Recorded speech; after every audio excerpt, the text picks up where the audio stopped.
बिस्मिल्लाहिर्रहमानिर्रहीम। Dear student, आज हम केमिस्ट्री का फुल लेंथ पेपर डिस्कस करना चाहते हैं और एनएमडी कैट में इंशाल्लाह इसी में से क्वेश्चंस आएगा, क्योंकि ये पेपर बहुत ही सोच समझ के बनाया गया है। अब पहला जो इसका एमसीक्यूज आता है कि विच of the following compound is not an ammonia derivative. इनमें अमोनिया का डेरिवेटिव कौन सा होता है? तो ऐसे कंपाउंड जो अमोनिया से अखज़ किए गए होते हैं वो अमोनिया डेरिवेटिव हैं। जैसे एनिलीन है, ये अमोनिया डेरिवेटिव है। फिनाइल हाइड्राजीन भी है, हाइड्राजीन भी होता है। सिर्फ पिक्रिक एसिड एक ऐसा कंपाउंड है जो कि अमोनिया से ड्राइव नहीं किया गया।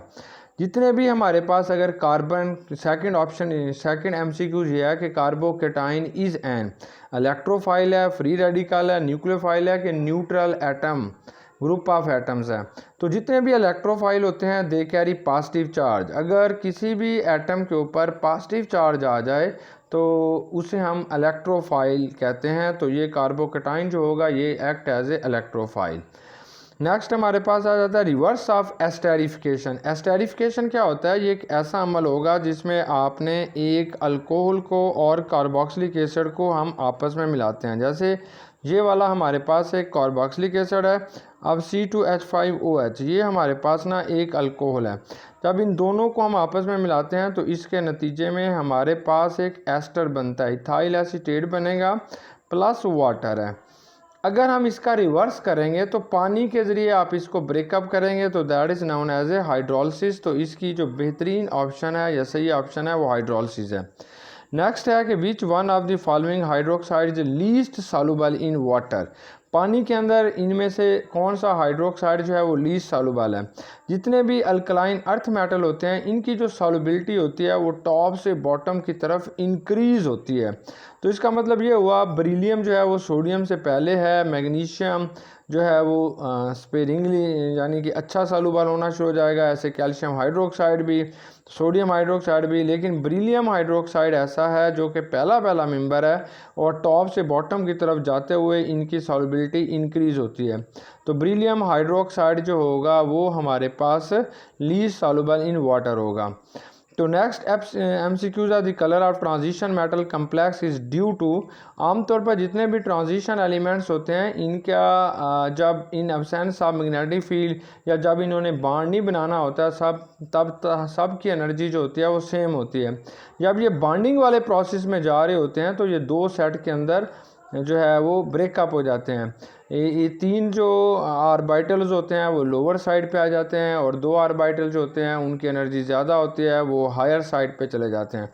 यहाँ पे जो इलेक्ट्रॉन होता है जब ये फोटोन को अब्जॉर्ब करेगा तो it can be jump from lower orbital to higher energy orbital. तो that is known as a D transition. तो कलर जो होता है मेटल कम्प्लेक्सेस का वो डी ट्रांजिशन की वजह से होता है।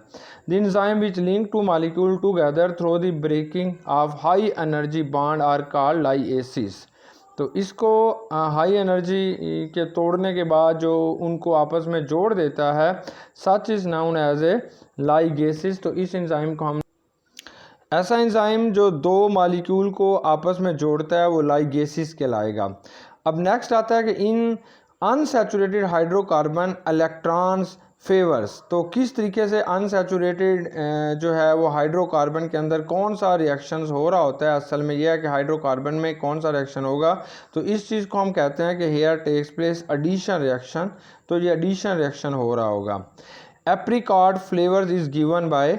आमतौर पर ये एप्रिकॉट एक एस्टर है, इसका फ्लेवर कैसा होगा? ये हमारे पास दो ऐसे एस्टर्स हैं जिनके नाम और उनका फार्मूला सेम होता है। जैसे एप्रिकॉट जो होगा ये अमाइल ब्यूटरेट है, तो ए से दोनों शुरू होते हैं तो ये आपको याद करना आसान होगा। तो ये अमाइल ब्यूटरेट है। ऐसे ऑरेंज वाला जो होता है वो ऑक्टाइल एसीटेट होता है। नेक्स्ट एमसीक्यू जो है for which gas last the proportionality constant K has the same unit as the unit of energy. तो ये हमारे पास ना बॉयल्स लॉ होता है। मतलब बॉयल्स लॉ क्या होता है? तो हम कहते हैं PV बराबर है के, ये कांस्टेंट के बराबर होता है। तो प्रेशर का जो यूनिट होता है वो हम जानते हैं वो ATM होता है और वॉल्यूम का जो यूनिट होगा वो DM3 होगा।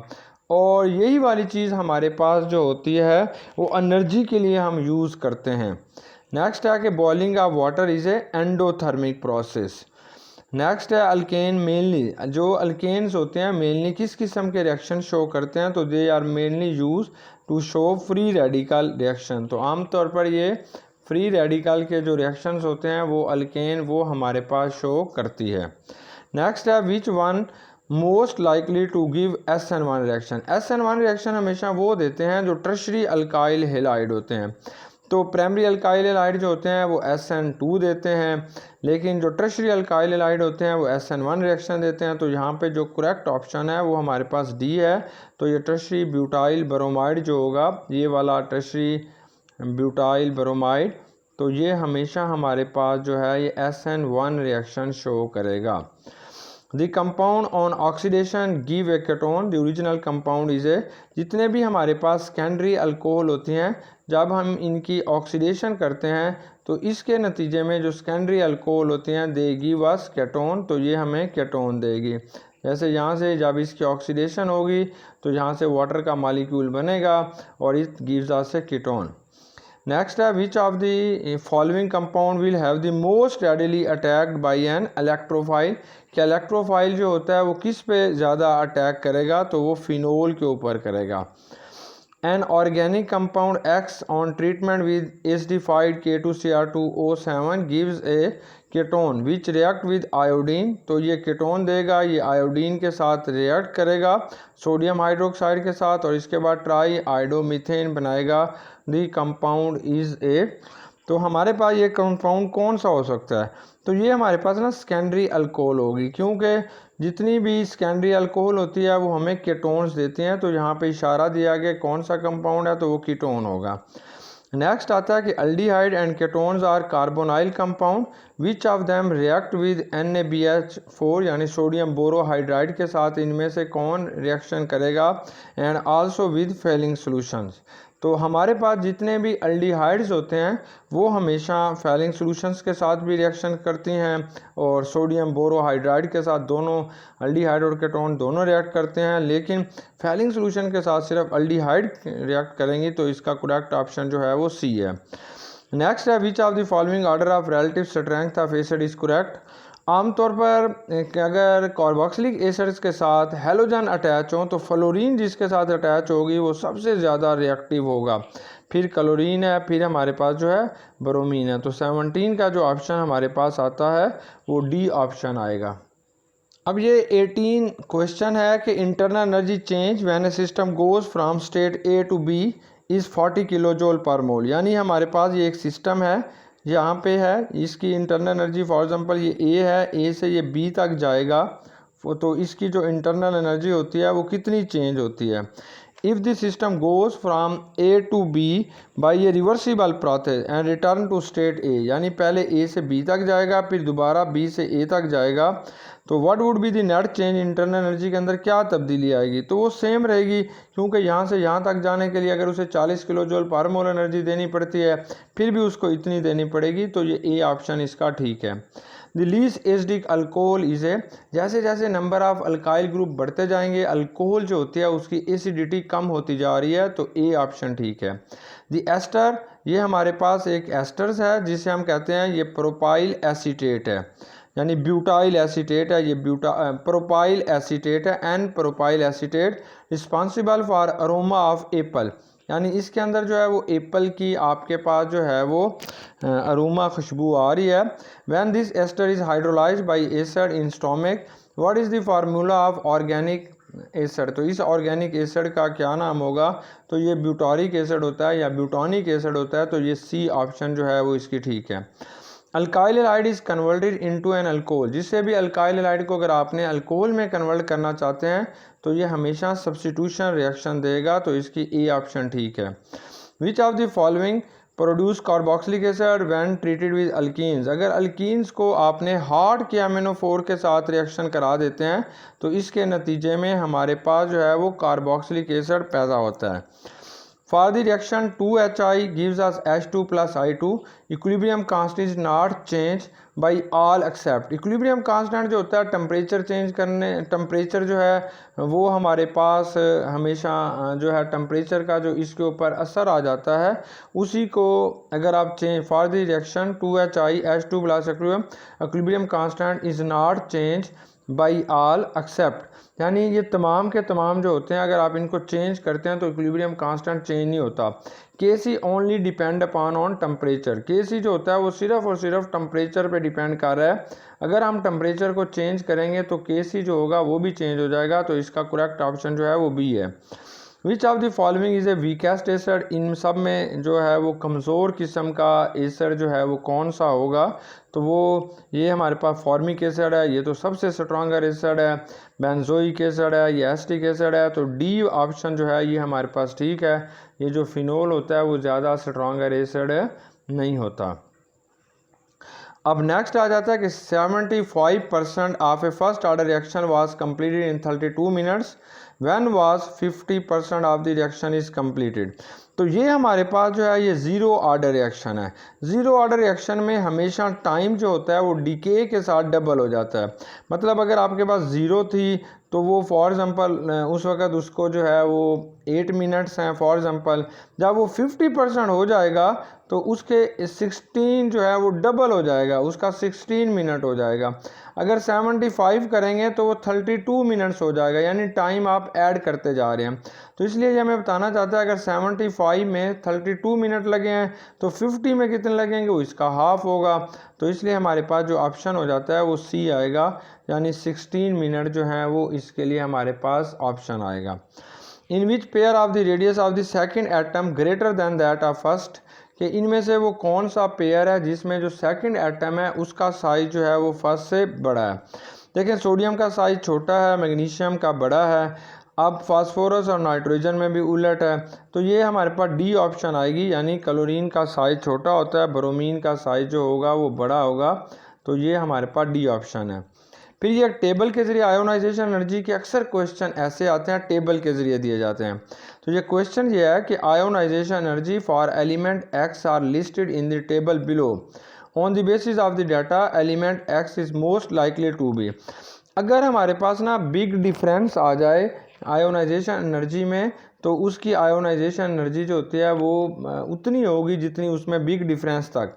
मतलब देखें पहली आयोनाइजेशन एनर्जी जो है 550 है, सेकंड जो है वो 1815 है, थर्ड जो है इसकी 2740 है, यानी एक सीक्वेंस तक जा रही है। फोर्थ में यकदम बहुत ज़्यादा इसमें चेंज आ गया, ज़्यादा फ़र्क आ रहा है, तो इसका मतलब ये हुआ कि उस एलिमेंट की जो आयोनाइजेशन एनर्जी है वो 3 है। तो 3 आयोनाइजेशन एनर्जी यानी 3 इलेक्ट्रॉन हम किस से निकाल सकते हैं, वो सिर्फ और सिर्फ एल्यूमिनियम से निकाल सकते हैं। नेक्स्ट है कि acetaldehyde gives orange coloured precipitate on treatment with, तो ये किसके साथ ऑरेंज कलर जो है वो हमें दे रही होती है, तो वो बी ऑप्शन ठीक है, two four dinitrophenyl hydrogen. What is form when propanone is refluxed with solution of NaBH4। तो प्रोपेनोन को अगर आप इसकी दूसरे लफ्ज़ों में प्रोपेनोन जो है ये कीटोन है, इसकी हम रिडक्शन करा रहे हैं। जब हम इसकी रिडक्शन कराते हैं तो एक एच ऊपर एक नीचे आ जाएगा, तो इसके नतीजे में ये सेकेंडरी अल्कोहल हमारे पास बनेगी, तो इसकी जो ऑप्शन आती है वो है प्रोपेन 2O, तो ये बी ऑप्शन जो है वो इसकी आ जाएगी। नेक्स्ट है कि विच of the following has least bond angle, तो इनमें सबसे जो है वो कम बॉन्ड एंगल किसका होगा, वो NF3 का होता है। नेक्स्ट है the product obtained at anode during the electrolysis of an aqueous solution of sulphuric acid. अगर हमारे पास सल्फ्यूरिक एसिड की हम इलेक्ट्रोलिसिस करा रहे हैं तो एनोड पे क्या चीज़ जमा होती है, तो वो हमेशा ऑक्सीजन जमा होगी, क्योंकि सल्फ़र जो होता है SO4 सल्फेट आयन जो होता है it can be break up into oxygen and oxygen is connected at anode. अब नेक्स्ट यह है कि boiling point of different substances are given below. Methane का बॉइलिंग पॉइंट -161 डिग्री है, ये इथेन है -89 है, ये क्लोरीन है 34.6 है, ये फ्लोरीन है -188 है। तो data shows that vapour pressure is of order. तो हमेशा जो बड़ी रकम अगर माइनस में दी गई हो तो वो छोटी होती है, तो हमने अरेंज करना है किसका वेपर प्रेशर ज़्यादा है। तो सबसे बड़ी रकम यहाँ पे फ्लोरीन की दी गई है, ये फ्लोरीन होगी, इसके बाद मीथेन है, इसके बाद इथेन है, फिर क्लोरीन है, तो ये डी ऑप्शन ठीक है। अब नेक्स्ट हमारे पास आ रहा है number of vacant orbital in the valence shell of an atom of element with Z14। जिस एलिमेंट का एटॉमिक नंबर 14 है, तो इसमें हमने ये बताना है कि वैकेंट ऑर्बिटल्स कितने होते हैं। तो 14 जिसका एटॉमिक नंबर होता है वो सिलिकॉन होगा, तो इसके अंदर जो है वो एक ऑर्बिटल जो है वो वैकेंट होगा, क्योंकि यहाँ पे P के अंदर जो है वो 4 इलेक्ट्रॉन आ रहे होते हैं। तो इस तरीके से हमारे पास P ऑर्बिटल के अंदर यहाँ पे 2 इलेक्ट्रॉन आ रहे होते हैं, और 2 जो होंगे वो S के अंदर होंगे, यानी ये 3S में 2 इलेक्ट्रॉन होंगे और 3P में भी 2 इलेक्ट्रॉन होंगे, तो एक ऑर्बिटल इसका खाली होगा, तो ये ए ऑप्शन ठीक है। Most easily oxidise species among the following is, इनमें से कौन सी स्पीशीज जो है वो जल्दी ऑक्सीडाइज होगी। तो जो मेटल होती है वो जल्दी ऑक्सीडाइज होती है, जल्दी इलेक्ट्रॉन लॉस करती है, तो ए ऑप्शन कैल्शियम होगा। विच of the following represent acidic buffer solution, इनमें से एसिडिक बफर सोल्यूशन जो है वो हमारे पास कौन सा जो है वो एसिडिक बफर सोल्यूशन आ जाता है। तो ये एसिटिक एसिड लेते हैं, और point is which of the following represent the acidic buffer solution, तो वो हमारे पास इसकी जो ऑप्शन आएगी वो डी ऑप्शन आ जाती है कि एसिडिक बफर सोल्यूशन जो होगा एसिटिक एसिड और अमोनियम क्लोराइड जो है ये नहीं बना सकता, जब क्योंकि ये दोनों, ये जो साल्ट है ये भी हमारे पास एसिड से लिया गया है, और यहाँ पे जो हमने लेना है वो एक एसिड लेंगे और उसका साल्ट जो है फ्रॉम बेस, तो ये बी ऑप्शन जो है ये बनाएगा। अब नेक्स्ट जो है फास्फोरस सल्फाइड, यानी P4S3 को हम फास्फोरस सल्फाइड कहते हैं। जब ये कम्प्लीटली बर्न करेंगे तो इसके नतीजे में फास्फोरस पेंटाक्साइड और सल्फर डाइऑक्साइड बनेगा। How many moles of oxygen gas are needed to burn 1 mole of, आपके पास अगर P4S3 यानी फास्फोरस सल्फाइड का 1 मोल होगा तो ऑक्सीजन के कितने मोल बनेंगे। तो अगर हम इस इक्वेशन को देखें तो यहाँ पे 1 मोल था तो इसके 8 बनेंगे, तो साफ ज़ाहिर है ये एक सिंपल सा क्वेश्चन है, तो इसका अगर 1 मोल है तो ऑक्सीजन के 8 मोल होंगे, तो इसका बी आंसर ठीक है। नेक्स्ट आता है कि number of gram molecule of oxygen in 6.0 × 10⁻24 carbon monoxide molecules. तो सबसे पहले आपने कार्बन मोनोऑक्साइड के जो है मोल मालूम करने हैं। ग्राम मॉलिक्यूल क्या होते हैं, ये भी मोल हैं। तो गिवन इसका कैसे करेंगे, तो ये फार्मूला होता है नंबर ऑफ मोल बराबर है गिवन मॉलिक्यूल्स, तो ये 6.2 × 10⁻24 है, और जिसको हमने मालूम करना है एवोगाड्रोज नंबर से आप इसे डिवाइड कर देंगे 10⁻23, ये इससे ख़त्म 23 ऊपर जाएगा तो 10, तो इसके जो हमारे पास आएंगे वो 10 ग्राम मॉलिक्यूल्स आ जाएंगे। जब आप ऑक्सीजन का कैलकुलेट करोगे, क्योंकि दोनों सेम है, तो ऑक्सीजन यहाँ पे क्यों है, एटम है, इसलिए आप इसे कहेंगे 10 ग्राम एटम जो हैं वो हमारे पास ग्राम एटम जो है वो ऑक्सीजन के आ जाएंगे। नेक्स्ट है 39, विच of the following is not a crystalline solid. बहुत सिंपल सा है कि ग्लास जो होता है वो एक क्रिस्टलाइन सॉलिड नहीं है। फिर नेक्स्ट आता है atomic number of an element M जो है इसका एटॉमिक नंबर 26 है। How many electrons are present in M shell of the element in its ground state. तो ये M शेल के अंदर कितना होगा, तो पहला इसमें 26 इलेक्ट्रॉन टोटल है, तो पहले के अंदर 2 इलेक्ट्रॉन आएंगे, ये K शेल है, तो ये वाला हमने फार्मूला लगाना है। K शेल में 2 होंगे, K के बाद हमारे पास होगा L शेल, इसमें 8 इलेक्ट्रॉन आ जाएंगे। फिर हमारे पास बाकी जो बचते हैं वो M शेल के अंदर आएंगे। तो M शेल के अंदर जो है वो हमारे पास ये 8, ये 16 इलेक्ट्रॉन होंगे, यानी डी ऑप्शन ठीक है। अब नेक्स्ट आता है कि all of the following act as a basis, इन सब के अंदर जो है वो बेसिस का काम कर रहे होते हैं एक्सेप्ट ये जो ब्रिलियम ऑक्साइड होता है दैट इज़ ए एम्फोटेरिक, ये एसिड भी होता है बेस भी होता है, इसलिए हमारे पास आ जाएगा। 42 में है in a given period of the periodic table element with the lowest first ionisation student determine the value of rate constant K for a chemical reaction at a several different temperatures. Which of the following graph of the student data would give a straight line. तो जब आपने natural log rate constant versus 1/t के दरमियान में draw करते हैं तो हमें स्ट्रेट लाइन मिलती है। The compound which has cis trans isomer, अगर डबल बॉन्ड के इर्द गिर्द यानी अल्कीन के जो इर्द गिर्द जो होते हैं डिफरेंट ग्रुप अटैच होते हैं तो वो आइसोमरिज्म शो करेंगे। 1 वाले कभी नहीं करते, 1 ब्यूटीन 1 पेंटीन ये आइसोमरिज्म शो नहीं करेंगे क्योंकि यहाँ पे 2 H आ रहे होंगे। 1 डाईक्लोरोइथीन ये भी नहीं शो करेगा, ये 1 डाईक्लोरोइथीन ये शो करेगा। अब नेक्स्ट हमारे पास है फॉर ए रिएक्शन A जमा B products doubling the concentration of A, अगर A की कंसनट्रेशन आप डबल करते हैं रेट ऑफ रिएक्शन जो होता है वो डबल हो जाता है।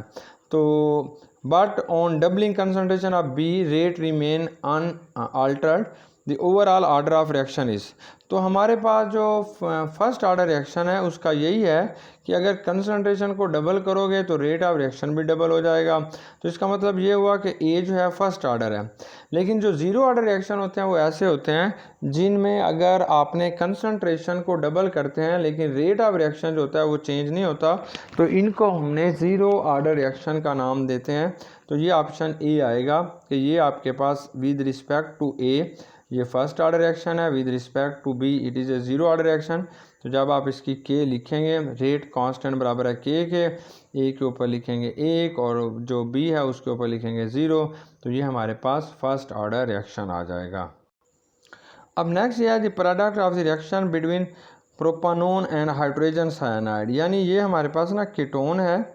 अब इस कीटोन को हमने HCN के साथ रिएक्शन कराना है, प्रोडक्ट क्या बनेगा, तो ये H जो होता है ये ऑक्सीजन के साथ मिलेगा जाके, तो ये कुछ ऐसे बनेगा, यानी यहाँ पे OH आ जाएगा, यहाँ पे साइनाइड। जब आप इसकी हाइड्रोलिसिस कराएंगे तो it gives us carboxylic acid, तो ये कार्बोक्सिलिक एसिड हमें बना के देगा। तो इसमें जो ऑप्शन हमारे पास आ रहा है वो डी आएगा, डी वाला, कि डी में जो है वो एक एसिड हमारे पास बनेगा। ये tertiary structure of protein contain which type of forces, tertiary जो स्ट्रक्चर ऑफ प्रोटीन होती है इसमें सारी फोर्सेस होती हैं, इलेक्ट्रोस्टैटिक भी होती है, हाइड्रोजन बॉन्डिंग भी, वैन वाल फोर्सेस भी, डाइपोल अट्रैक्शन यानी तमाम होती है। तो इसकी ए ऑप्शन ठीक है। अब नेक्स्ट आता है कि in which case half life period is inversely proportional to initial concentration, जो हमारे पास ज़ीरो ऑर्डर रिएक्शन होता है उसके तो हाफ लाइफ जो होती है वो इनिशियल कंसनट्रेशन के डायरेक्टली प्रोपोर्शनल है। जो फर्स्ट ऑर्डर है इस पे तो हाफ लाइफ जो है वो इनिशियल कंसनट्रेशन पे डिपेंड ही नहीं करती। जो सेकंड ऑर्डर रिएक्शन होता है इसमें हाफ लाइफ जो होती है वो इन्वर्सली प्रोपोर्शनल होती है to the initial concentration of reactant. अब हमारे पास 48 आ जाता है, the nitration of which compound is a more difficult, तो इनमें से नाइट्रेशन किसकी जो है वो बहुत डिफ़िकल्ट है, वो क्लोरोबेंजीन की। Which liquid will boil at lower temperature, तो जिसकी इंटरमॉलिक्यूलर फोर्सेस वीक होंगी वो लोअर टेम्परेचर पे बॉयल करेगा, वो डी आएगा।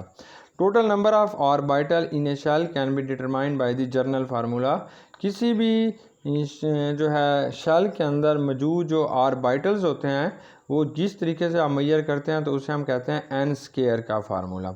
मतलब के शेल जो होता है, के शेल है ये पहला शेल है, इसमें n की वैल्यू जो होती है वो 1 है, इसमें कितने ऑर्बिटल्स होंगे, तो आपने n स्क्वायर के फार्मूले में 1 के ऊपर स्क्वायर लगाएंगे तो इसमें 1 आएगा, 1 ऑर्बिटल होगा। अब अगर n की वैल्यू 2 होती है तो L शेल होता है, L शेल, तो इसमें कितने होंगे, तो यहाँ पे भी यही फार्मूला लगाना है। अब आपने 2 का स्क्वायर होगा तो ये 4 होंगे, 4, यानी L शेल के अंदर 4 ऑर्बिटल्स होते हैं, 1 S होता है और 3 P होते हैं। अब नेक्स्ट है हमारे पास जो आ रहा है वो ये है कि in general ionisation energy increases along the period which pair of group जो है मे शो एबनॉर्मल ट्रेंड, इसमें से कौन सा एबनॉर्मल ट्रेंड शो करता है, तो हम आयोनाइजेशन एनर्जी को यूं बनाते हैं, यूं ऐसे करके, तो हम कहते हैं ये हमारे पास लिथियम होता है, ये बेरिलियम है, ये बोरान हो जाता है, तो ये बोरान हो जाएगा, और फिर हमारे पास जो है ये कार्बन है, ये नाइट्रोजन हो जाएगा, ये ऑक्सीजन है। तो यहाँ पे तीसरा ग्रुप यानी ये एबनॉर्मल बिहेवियर जो है वो तीसरा और छठा ग्रुप शो करता है, यानी इनकी दूसरे और पांचवें से जो है वो इलेक्ट्रॉन अफिनिटी की आयोनाइजेशन एनर्जी की वैल्यू कम हो जाती है, इसलिए डी ऑप्शन आएगा। If A strip of zinc metal is placed in a solution, तो अगर हमारे पास ये एक सोल्यूशन पड़ा हुआ है और ये मैग्नीशियम सल्फेट का है और इसके अंदर आप जिंक डाल देते हैं, तो जिंक जो होता है वो इलेक्ट्रोकेमिकल सीरीज़ में इसकी पोजीशन जो है वो लोअर साइड पे है।